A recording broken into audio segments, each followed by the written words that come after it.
вассалату вассаляму аля сайидина Мухаммад. Приближается месяц Рамадан, и, безусловно, это будет необычный режим для каждого из нас. Много приходится на ночное время суток, и в том числе важно все правильно расставить с точки зрения и питания, и отдыха, то есть и затрат физической энергии, и восстановления. В начале хадис пророк Мухаммад, алейхиссалату вассалям, сказал: «Саляthун ман фа'ляхунна атака саум». Есть три вещи. Если человек будет их придерживаться, то для него пост будет атака саум, то есть не будет для него сложным. Ему будет по силам соблюдать пост. Первое, ман акаля кабля аяшраба. Первое, если человек покушает, а потом уже будет пить. Но пояснение на этот счет будет под видео, будет ссылка на материал, и там подробно можно будет посмотреть. То есть это касается, данная часть касается именно ифтара, вечернего приема пищи. То есть вы перед намазом пьете воду, кушаете финик перед четвертой молитвой. Потом совершаете намаз, магриб, потом кушаете. И вот когда вы кушаете, вы воду пьете минимально. И только после употребления пищи, примерно через 40 минут, 60 минут, когда вы почувствуете жажду, вот тогда вы попьете. Иначе вы разбавите желудочный сок, начнется процесс брожения, долго будет перевариваться пища, и вы к сухору, к утреннему приему пищи не проголодаетесь, и будет все очень беспорядочно. Здесь как раз и говорится. То есть нужно ман акаля кабля яшраба, сначала покушать, а потом, через некоторое время, уже попить воды. Пояснение подробное под видео в соответствующем материале. Вот сахара. Второе, что поможет соблюдать пост, это сухур, утренний прием пищи. Третье, вакаля. Каля — это кайлюля, дневной сон.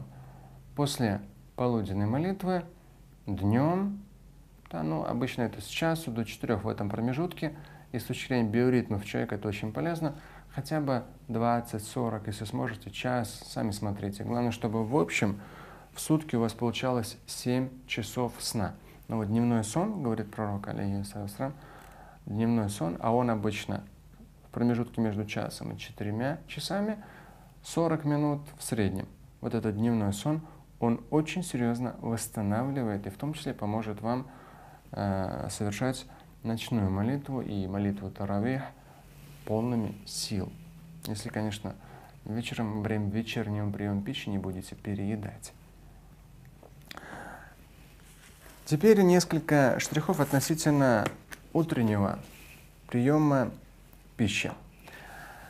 В том ролике, который касался вечернего приема пищи, ифтара, мы с вами сказали о том, что нужно постараться, вот именно ифтара, вечерний прием пищи, там до еды попить побольше воды, именно до еды промыть пищеварительный тракт хороший, чистый, приятной, здоровой водой.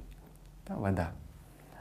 В сутки, учитывайте, вам хотя бы примерно 1,5 литра, даже в пост. Вот это как раз одно из основных, вот этот период будет вода. Потом вы кушаете, мы говорили, фрукты, овощи, то, что быстро переваривается. Переваривается за час-полтора. Утренний прием пищи. Утренний прием пищи. Здесь уже во время утреннего приема пищи он будет достаточно глубокой ночью. Можно сказать, совсем рано. Расписание и на umma.ru есть расписание соответствующее. То есть азан на утреннюю молитву, все. Здесь уже утренний прием пищи заканчивается. До этого вы покушаете. Опять же, до приема пищи попьете воды, чай. Здесь мне поставили стакан чая. Не надо. Минимум кофеина. Минимум кофе, чай, кофеина минимум, потому что, чтобы не сбивать сон, что вы могли поспать до утреннего приема пищи, по возможности поспите, хотя, конечно, ночь короткая, у меня самого наверняка не получится, но если позволяет режим работы, вообще график, сможете выстроить, то до утреннего приема пищи поспите. Поэтому чай минимум, вообще не нужно даже, по возможности исключайте. Вода, вода, вода. Так вот, утром, утренний прием пищи, вы кушаете то, что переваривается долго. Не объедайтесь, объем желудка не столь велик. Примерно 1 литр, 1,5 литра, да?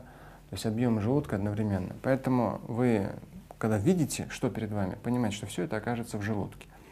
Поэтому акцент сделайте на что? На крупы.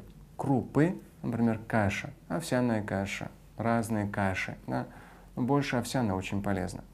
Овсяная каша, сухофрукты и орехи обязательно. Миндаль возьмете, грецкий орех очень полезно, чтобы ваша голова хорошо работала. Да?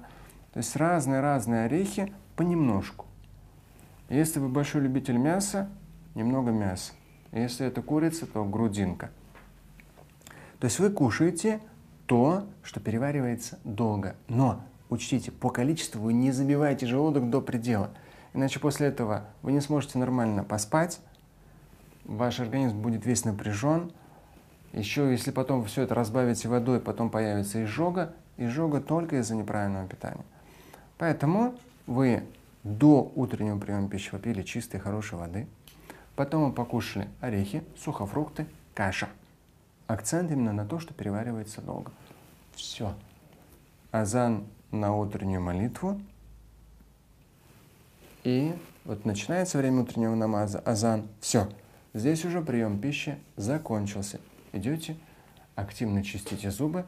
Причем не только пастой, щеткой, но и нитью. Используйте нить, пожалуйста, это очень важно. В том числе, как доказали ученые, для работы мозга это очень полезно. То есть чистота полости рта. Поэтому после утреннего приема пищи и паста, и щетка, и зубная нить. Всем нам с вами великолепия поста, легкости и побольше движений ежедневно. Вальхамдулиллахи раббиль алямин. И вот разговение.